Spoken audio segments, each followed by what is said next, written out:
6 minutes of that. We certainly are, and Eamon O'Hara, that's the one thing that we wanted, because there was a fear, as Con said, that this game was over after 10 minutes, and that's the one thing nobody wants here today. That's what we were all worried about before the game even started. We said about this vulnerable Mayo, what are they going to be like if they were to concede an early goal? It was the worst nightmare. The first 10 minutes was the worst nightmare. I think tactically Donegal got it spot on. They put Michael Murphy on the edge of the square.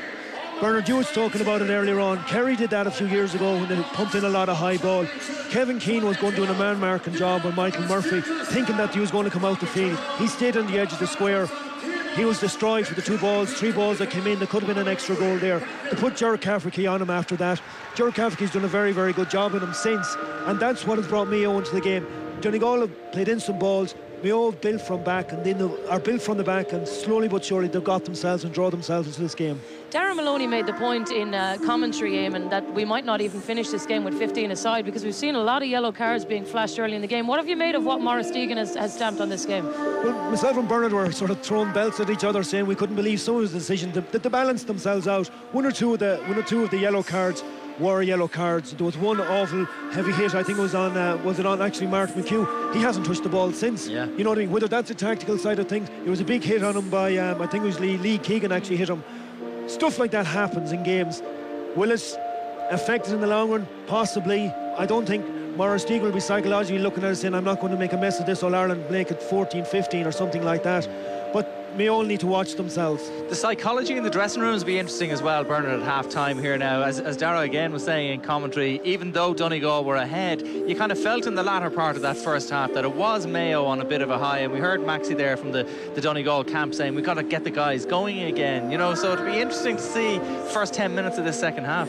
Yeah, you know, it's simply McGuinness will not be happy with the last 15, 16 minutes. There's no doubt about it. He can't. The first 15, yes, but, you know, this is a huge moment for both managers in the dressing room there. You know, Mayo still have it all to do. They have an awful lot of areas to improve on there. But I thought the one crucial turning point was Conroy's score. He was struggling to win ball, being bullied, shoved out of it, and the physicality of the Donegal defence was really taking over. They were getting away with a lot. I was watching off the ball there, Eamon. Let me tell you, they were hitting, was shoving it into the actual, you know, Mayo forwards, and they didn't like it early on. And Farley's point, that was huge. Beautiful. But one guy has kept them in the game. McLaughlin has worked so hard throughout the field, won a lot of ball, and 2 exceptionally important points when they needed it most. But listen, there's very little in it. There's only 1 score in it. If Mayo could get a goal here, then I think they'll need 1 goal to win this match. I don't think they're going to do it with points. But listen, they're in a game that probably after 15 minutes we thought they were dead and buried. But great heart, and they didn't panic. They did not panic.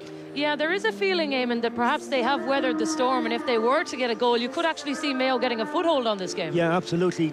Do you see them getting a goal? No. Let's be honest about it.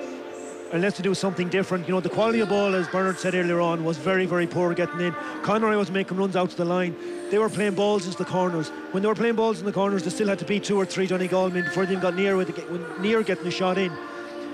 It's hard to really say. I think Jim McGuinness will be inside saying, we're 3 points up. If you gave me that at the start of this game at half-time, I'll take it with both hands.